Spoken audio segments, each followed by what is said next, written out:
Hello and welcome to Fiction Fans, a podcast where we read books and other words too. I'm Lily. And I'm Sarah.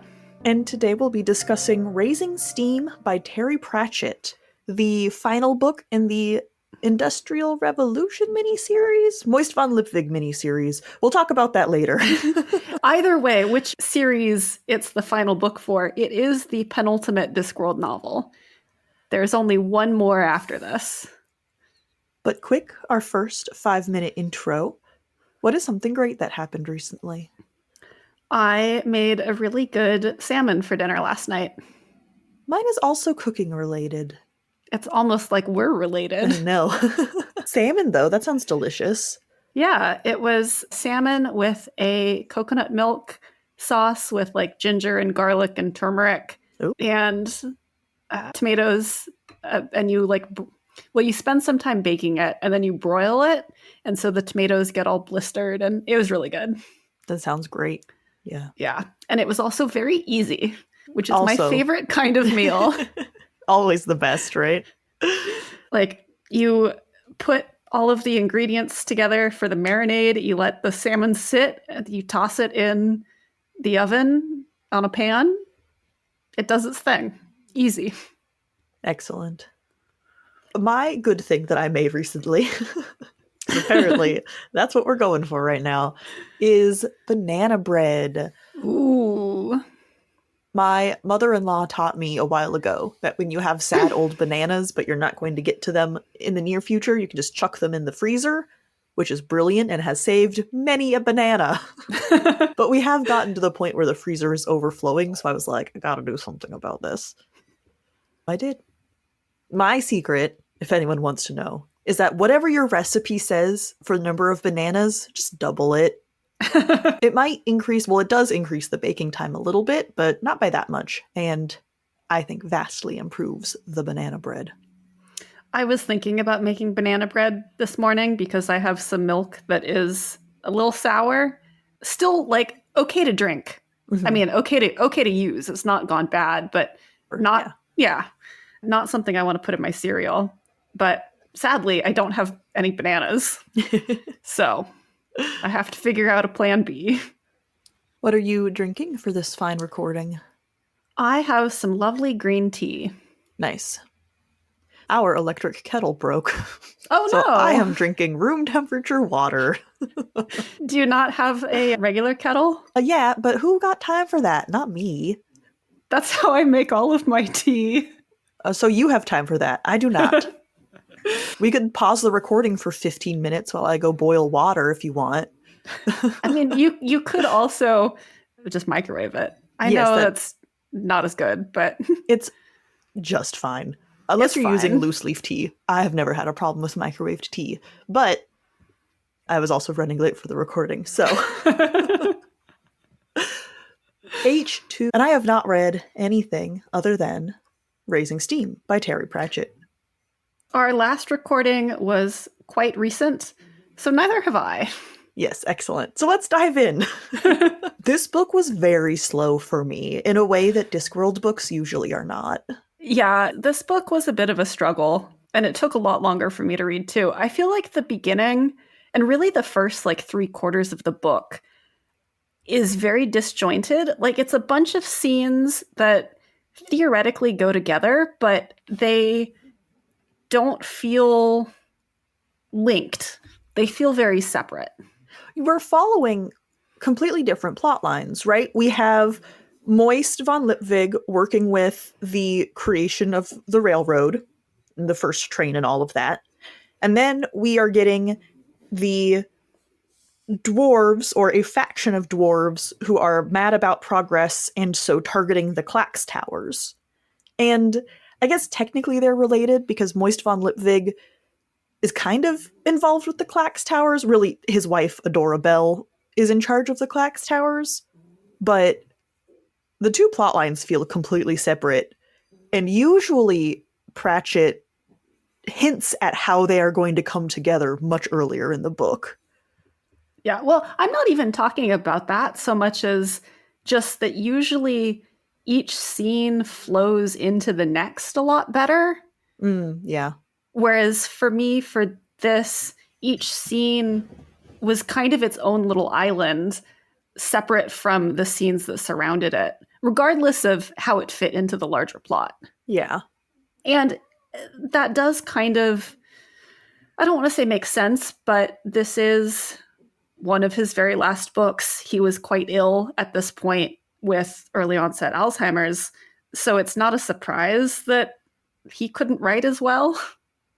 I wonder if it was just rushed too. Like if it had been gone over again, he could have like woven them together a little more. I guess it depends on the. I don't think so, because in the biography, A Life with Footnotes, Wilkins, his assistant, talks kind of a lot about the process of writing this and how, if I recall correctly, they weren't sure that it was going to come together until the very end. So I don't necessarily think that it was a matter of time. The plot itself. Yeah. And how do you remember that? We read that 2 years ago. I guess you read it twice. That helps. No, I only read it once. Oh. How do you remember that? We read it 2 years ago. I have a random thing stick in my brain. The pacing also felt very different from previous Discworld novels. It seemed like a lot of setup for, I think you said like the last quarter of the book. Which, yeah. At that point, there is a very clear goal. We have two sides of one problem. It's extremely concrete. Literally, get someone from point A to point B, or stop person from getting from point A to point B. So straightforward that the entire book of setup to that is kind of wild. Well, I kept expecting there to be issues cropping up earlier. Yeah, it's just there's a lot of time spent on the logistics of developing the railway system, and none of that really has any serious problems. Yeah. And I was expecting there to be more conflict in that regard too.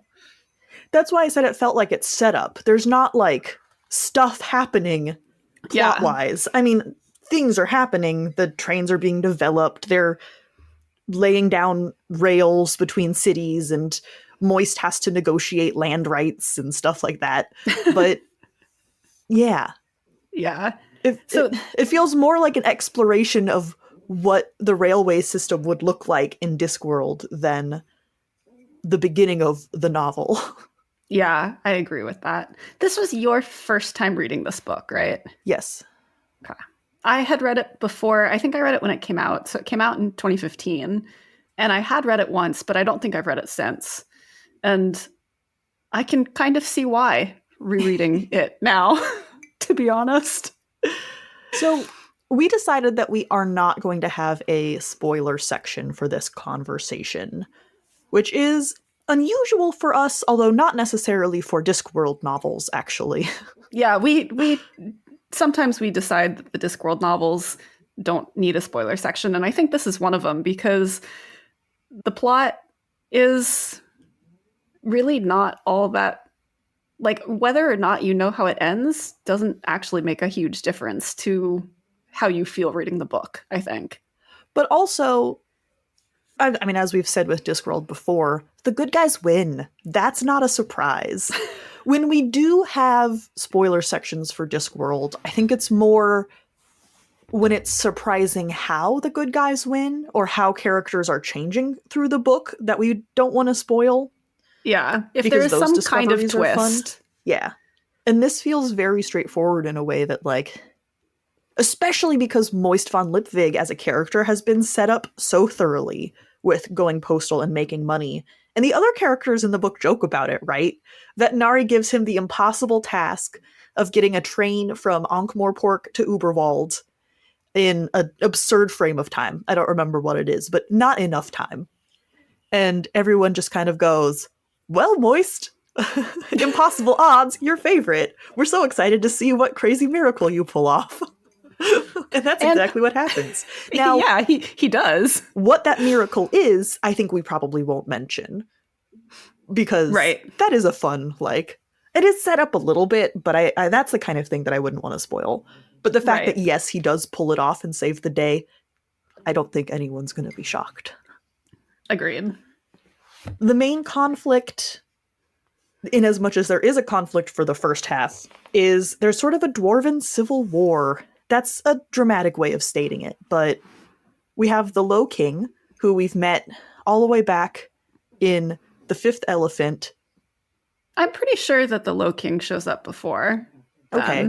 Well, that's where we get a lot more of his character. To be fair, I could be wrong about that. I'm sure they mentioned the Low King, but I don't think he gets as much page time in earlier books, if any. What does the Wikipedia say? Then maybe this particular Low King is first introduced in The Fifth Elephant. Oh yeah, he's elected in The Fifth Elephant. Yeah. Duh. So that has to be his introduction as the Low King. Actually. Hey, I was right. But as we're introduced to him then, and consistently since then, he's very accepting and socially progressive in a way that dwarves typically are not. Or at least we're told that. Clearly quite a bit of them are, because quite a few of them are perfectly happy with this change in things. But there is a faction of dwarves that are very regressive, hate any sign of progress, think that their opportunities are being taken away by golems and goblins and people, and they don't like that all of the dwarves, or there are a lot of dwarves in Ankh-Morpork, and they don't like that they're friends with trolls now, and they're just unhappy with the way that civilization is going. They throw around the word undwarvish quite a bit. Just like the fact that they dare to change and grow makes them no longer dwarves, which is really dickish. Yeah, it was honestly, in this period of time in the US, it was hit a little too close to home for me personally. Yeah, we've made a joke in the past that, what is it, a spoonful of sugar helps the political commentary go down? No, a spoonful of Discworld helps the political commentary go down. Not enough hijinks in this book. It was so earnest. There were a couple of lines that about like parents who just want their kids' lives to be a little bit better, or how around in rural areas dwarves and trolls are starting to get along because, I mean, heck, they have the same job as me. What's the difference? Turns out we have more similarities than we thought. And just things that could have been very sweet that I think, like you said, I was not in the mindset for. Yeah,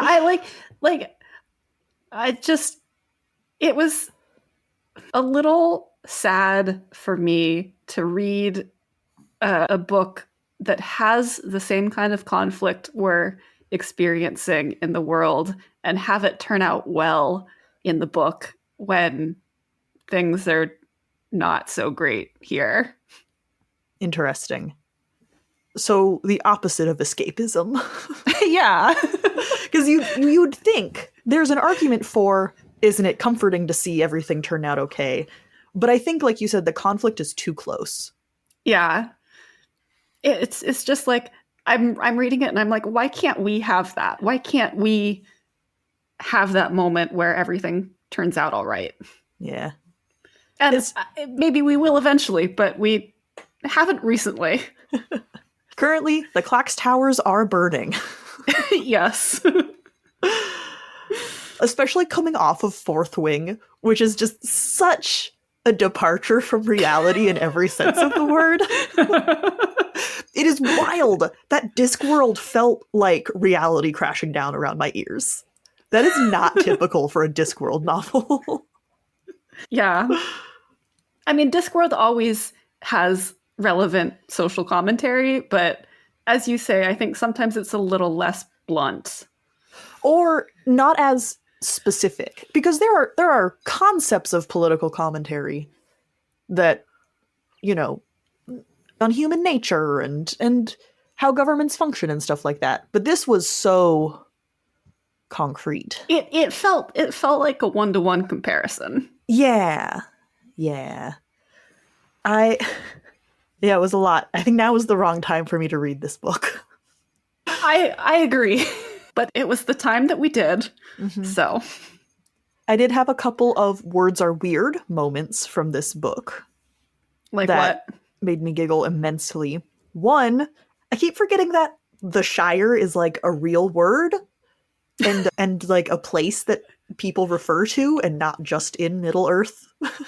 It's not Tolkien specific, no. He didn't just invent that for hobbits. Yeah. So when in this book characters refer to visiting the Shires, I was like, hold on. What are we talking about? What is going on? The Discworld Middle-earth fanfiction crossover I didn't know I needed. Except it wasn't. That's just a real phrase.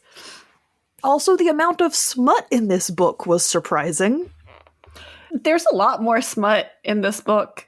I mean, nothing explicit, but just like referred to or hinted at than we normally get in Discworld novels. Ironically, I was not referring to all of the fade to black moments between married couples. I was referring it directly to the word smut. Oh. Well, there's that too. For exactly that reason, though, Pratchett uses the word smut to refer to the soot from the working on the train and engineering and everything all the time. And so he's constantly talking about smut on people's faces. And I'm like, whoa.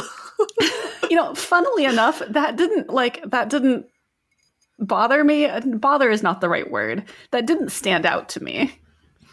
Well, when I used the word smut just now, you immediately went to sex scenes and not grime. I did. I think that's because of the context, right? Like, when he uses the actual term smut in the book, it's always in the context of soot or grime. And I'm used to seeing the word in that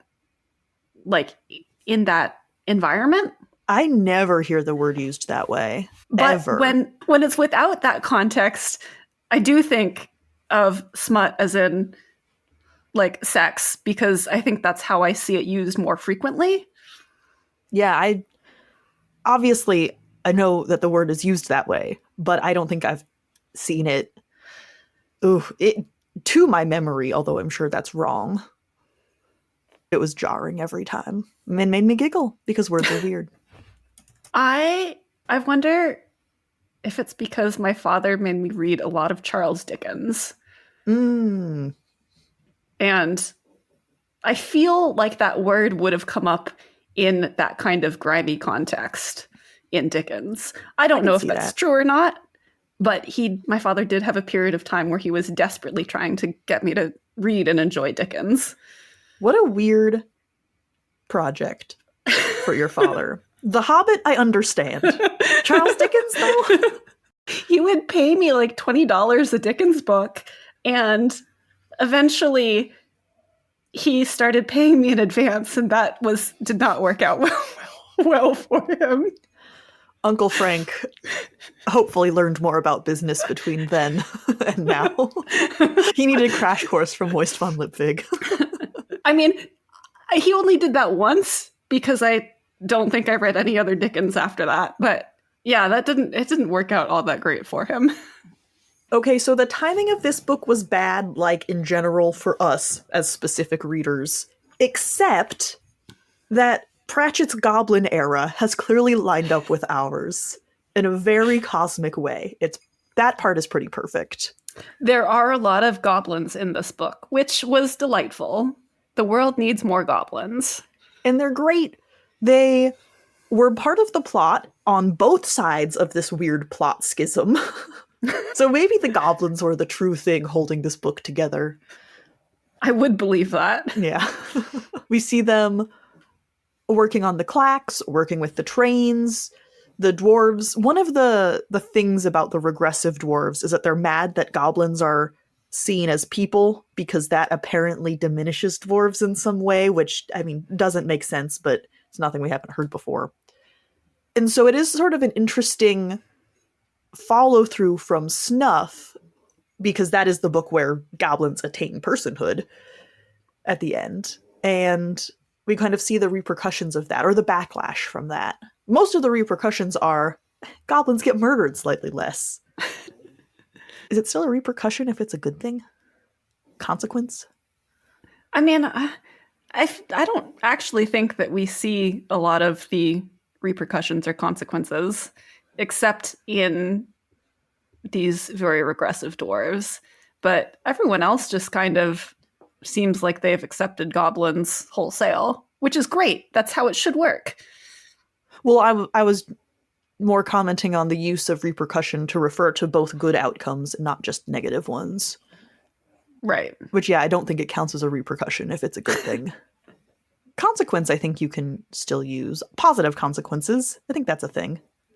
Moist goes to the neighboring country of Quirm and is like, hey, all of you goblins, want to stop being hunted for food? Come to Ankh-Morpork. And so that was a good outcome, I would say. That is a good outcome. So one of the main characters in this book, and actually one of the main plot drivers, is Dick Simnel, who basically invents a steam engine and thus creates locomotion and trains. And I was reading through this book and I was like, Simnel. I know I've read that name before. And right before we started recording, I looked him up, and he is indeed related to Ned Simnel, who creates the combination harvester in Reaper Man. And that made me happy, except that then I realized that at the very beginning of this book, we learned that Ned Simnel has blown himself up in a steam accident. And that made me sad. Yeah. And I mean, that was sad. I did not make that connection because it's been years since I've read that book. I mean, beginning of the podcast. Yeah. But it was sad anyway. Because we meet Dick Simnel anyway. And his mother, and we're like, oh, poor guy. It is sad anyway, but there's an additional layer of sadness knowing that it's a character that we have met before. Yeah. Dick Simnel was an interesting character from a novel perspective. I mean, I really liked the guy. Him as a person in the book. He acts like a foolish country boy to see who will take advantage of him, which I thought was brilliant. And he attributes his mother for that strategy, which is also great. I really liked his mother, too. She doesn't show up a lot, but very good character. She did seem great. Yeah. And I appreciated the care that he took of her, too. Yeah, it was sweet. He's like a nice guy. He's very straightforward. There are a couple of scenes where journalists are trying to get some scare quotes because trains are new and exciting, and he's just so level-headed they can't do it, which is great. He disarms them with his earnestness. Yes, this book is so earnest. I'm clearly correct. He loves his work, and he gets a crush on a girl, and is just kind of a lovely guy. Oh, he takes care of his employees, is a good business partner. But I hesitate to call him the main character of this book, despite the amount of page time he gets. Because he doesn't really change at all. Dick Simnel on page 1 is the exact same guy on the last page. So wouldn't call him a main character because, although yes, we get a lot of him in the beginning, he kind of fades away from, I don't want to say the importance of the story, but he becomes much more of a background character by the end of the book, where he's just kind of tinkering in the background, not actually driving anything. Well, and you said earlier that he drove the plot forward by creating this steam engine, but really the plot of this book is not about the creation of the steam engine, it's about the social repercussions around it, and he has nothing to do with that. Yeah, I guess he is the inciting incident, or creates the inciting incident, but yeah. Beyond that, he doesn't actually have any plot relevance. Which is wild that he gets so much screen time in the first half of... the first half of this book is his story, and it goes nowhere. It's just the pacing. It comes back to the pacing of this book is really weird. Yeah. And I think that is part of why it feels so disjointed, because I'm like, Dick, you sound like a great guy. I'm not sure why I know so much about you. We did get to see Adora Belle again, one of my absolute favorite characters. And she doesn't have a huge role in this book, but I would say that her character is very consistent. And so that was nice, because Lady Sybil did not have the same experience necessarily as Vimes' wife. Yeah, Lady Sybil is not consistent as a romantic love interest necessarily. And by that I mean, before she's really a love interest, she starts out great.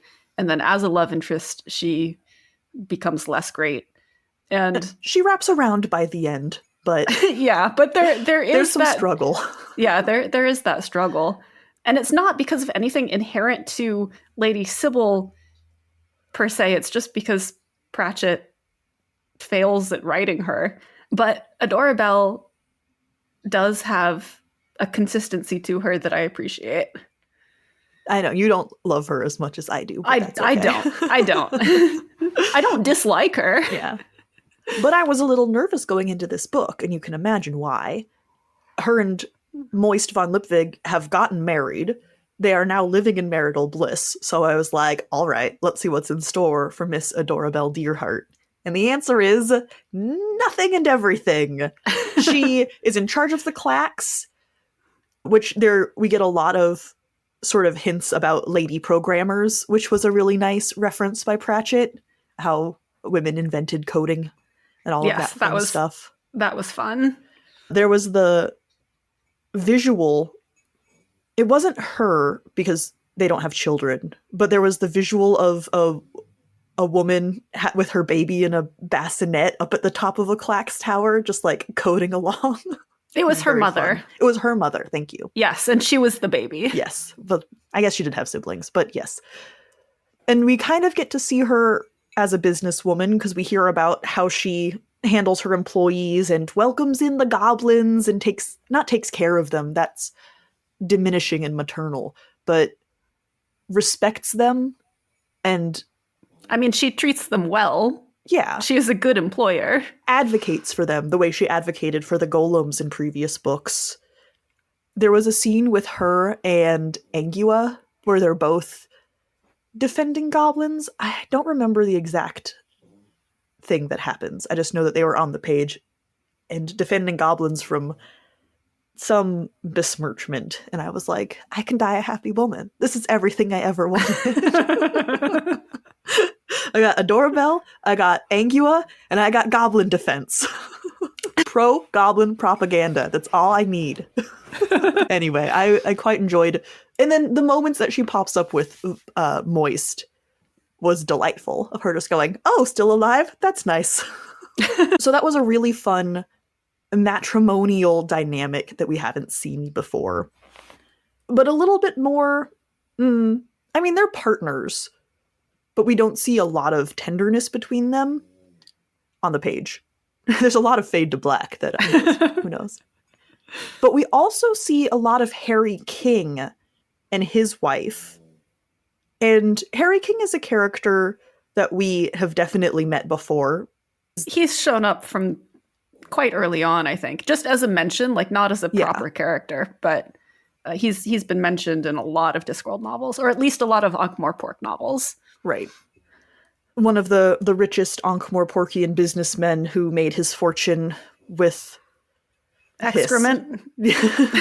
6 of one, half a dozen of the other. And we see him and his relationship with Effie, his wife, and they were very sweet and supportive of each other. And at one point they have a disagreement, and we just like see them have a conversation about it on the page, and then they're like come to a understanding. And I was like, wow. They were a cute couple. They're not, I wouldn't necessarily call them partners the way that Adora Belle and Moist are, because I think Adora and Moist work together just as much as they have a romantic relationship. Mm-hmm. But I think that Effie and Harry King are like life partners. Yeah. They work together in a romantic sense, even if they aren't in business together.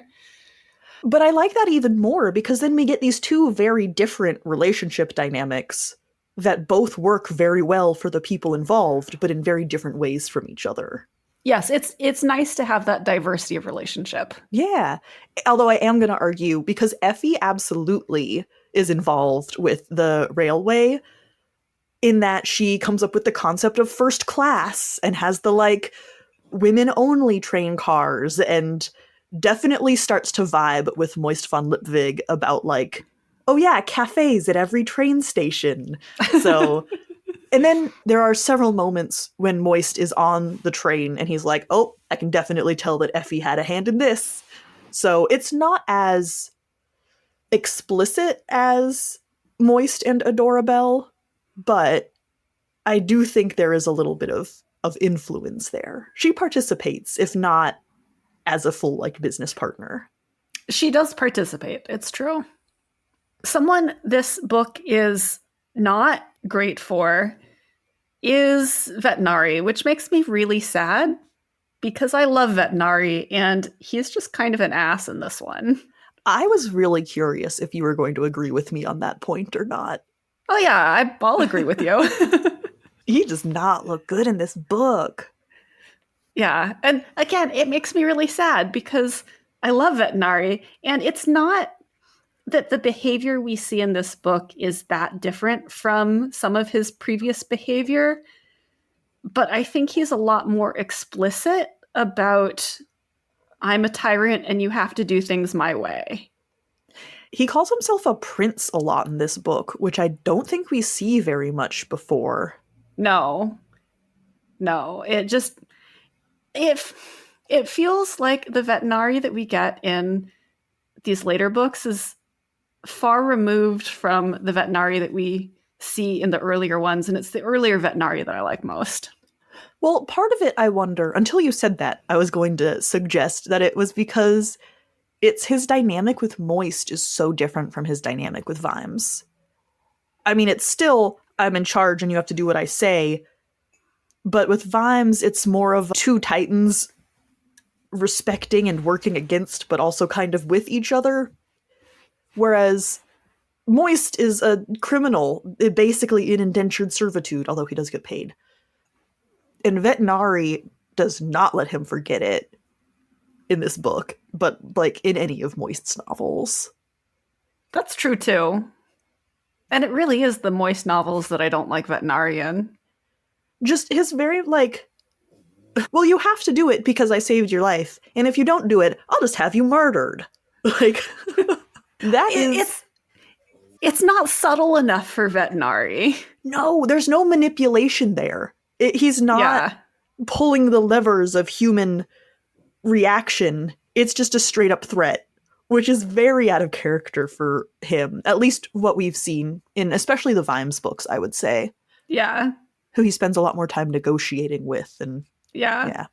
So I don't have as much fun with Vetinari in the later books. Yeah. Which is a shame because I really like Vetinari. But like I said, I like early Vetinari. Speaking of Vimes, he is mentioned quite a bit in this book, and then does show up for the sort of climactic sequence at the end.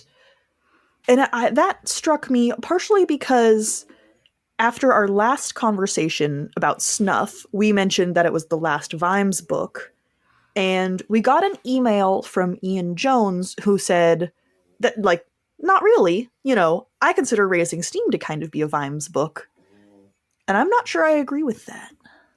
Yeah, I don't think I agree with that. Vimes does show up and the City Watch does show up, but I don't think that they have a large enough part for this to be a Vimes book. Like, I would not characterize this as a Vimes book. I would call this a book in which Vimes appears.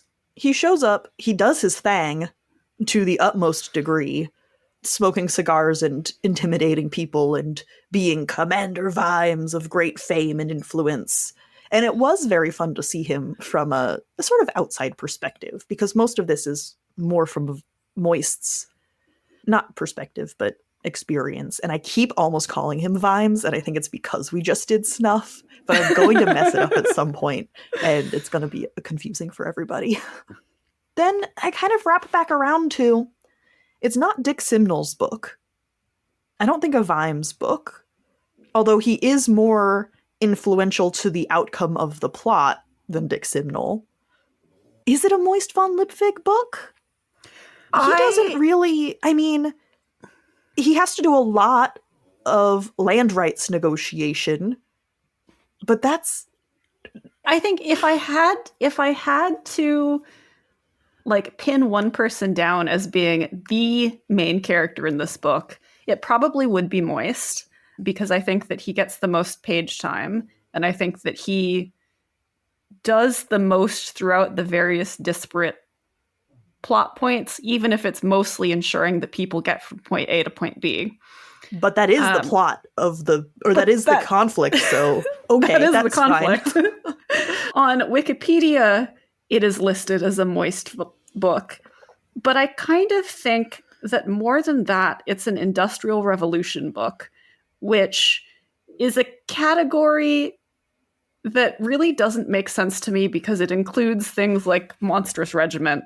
But this is about an industrial revolution. Yeah, it's literally Industrial Revolution. Yeah, so that's what I personally, I think, would call it. By including Monstrous Regiment, I believe that miniseries is actually the social progress books, but they were too chicken to put that name on the miniseries, so they went with Industrial Revolution instead. I mean, I don't know where that term comes from. I assume the fans. For the subseries. I assume the fans. I don't think Pratchett named them. Did he? I genuinely have no idea. It's just what some of the books are listed as on Wikipedia. Well, my name for it makes a lot more sense. Yeah.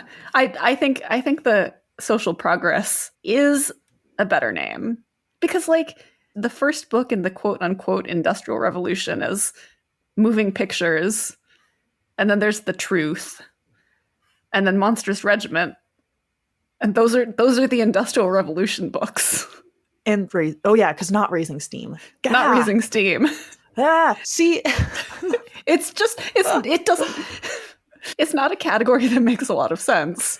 Really, I think the problem is they've made Moist von Lipwig its own miniseries, which does make sense because books that feature him, or at least going postal and making money, makes more sense to me because he is so much more involved. Like, those are clearly his story from beginning to end.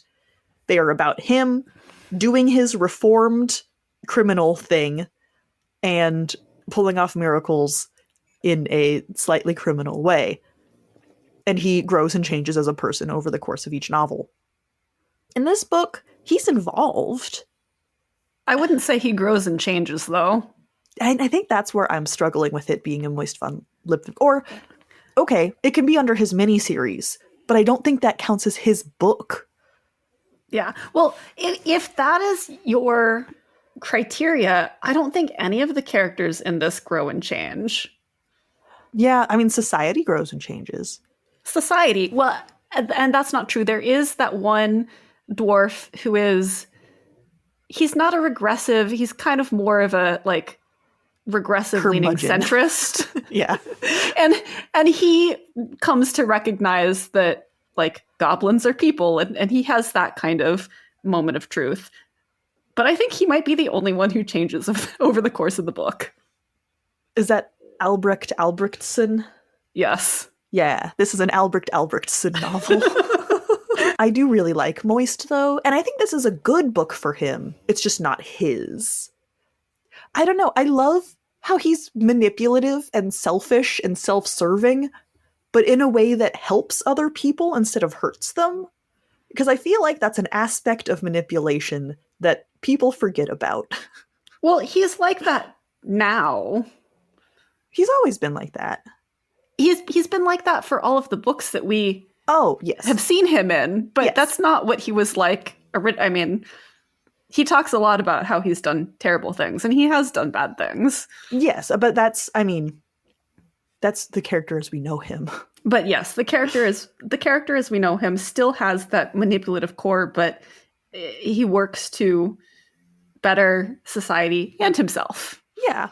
And like he's genuinely nice and helpful to people. The moment that I specifically made this comment on was when Drumknot, Vetinari's assistant, was totally obsessed with the train, which was pretty cute. I thought the scenes in this book were fun because we get to see him more than just a secretary. So he sneaks off to go see the train and like work with the train in the beginning of the book. And Moist finds him down at the train yard and basically like gets him cleaned up and sent off to Vetinari before he would get in trouble, and cleaned up so that he would actually be able to like jump right back into work and not get in trouble. And in his internal monologue, Moist is like, I don't want to make an enemy out of him. Like, he's a very useful person. And I was like, okay, so you're using this to your advantage.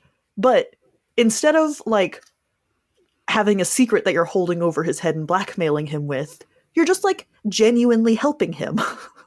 Which is just such a nice, like, I don't know. I liked it. I really like Moist. Moist is not my favorite, but he's not bad. Yeah. My last comment is apropos of nothing. But the very first place that the train goes is from Ankh-Morpork to Stolat. And the only reason, they say, to go to Stolat is to visit Brassica World. Now, I would like to go to Brassica World. It kind of reminds me, the description kind of reminds me of there's like a garlic theme park or like Gilroy. A garlic festival or something. Yeah, in Gilroy. And that's what it reminds me of. I think it's called Garlic World. Yeah, it's called Garlic World. It's the garlic capital of the world. Yes. Well, Garlic World is apparently a gourmet market, but there is Gilroy Gardens Family Theme Park. Oh, okay. Fine. They really messed up those names, but they did. Does the Gilroy Gardens theme park have anything to do with garlic? Maybe not. Although their family rides all have like food-shaped names. There's Apple and Worm, which is a children's caterpillar ride around a giant apple core. There's the artichoke dip, the banana split. But there is like a garlic festival too. Yeah. Same. But garlic is edgier than cabbage. I just want the goofy wholesomeness of celebrating, well, not just cabbage, and Brussels sprouts, and cauliflower, and broccoli, and all the other brassicas. It is the best food group. And yes, it is its own food group. It's a good food group. Yeah, I want to go there. And I was a little sad that it was a fake place in a Discworld novel and not one that I could actually go. I think, yeah, if there was one place in Discworld I could visit, it would be Brassica World. Not sure where I would visit in Discworld, but as entertaining as Brassica World sounds, it probably would not be there. If I could only go to one place. Your loss. Send me postcards. I will. You know there will be the big, like, cutouts that you stand behind and put your face through the hole to take a picture. Oh, absolutely. Yeah. I'll send you some pictures of that when I go to this fantasy place that isn't real. Deal. Thank you so much for listening to this episode of Fiction Fans. Come disagree with us. We're on Blue Sky, Instagram, and TikTok at FictionFansPod. And we do update our Twitter, but we're not really on there. So don't look for us there. I mean, you can, I guess, but we're not going to be active there. You can also email us at fictionfanspod@gmail.com. If you enjoyed the episode, please rate and review on Spotify and Apple Podcasts, and follow us wherever your podcasts live. We also have a Patreon where you can support us and find exclusive episodes and a lot of other nonsense. Thanks again for listening, and may your villains always be defeated.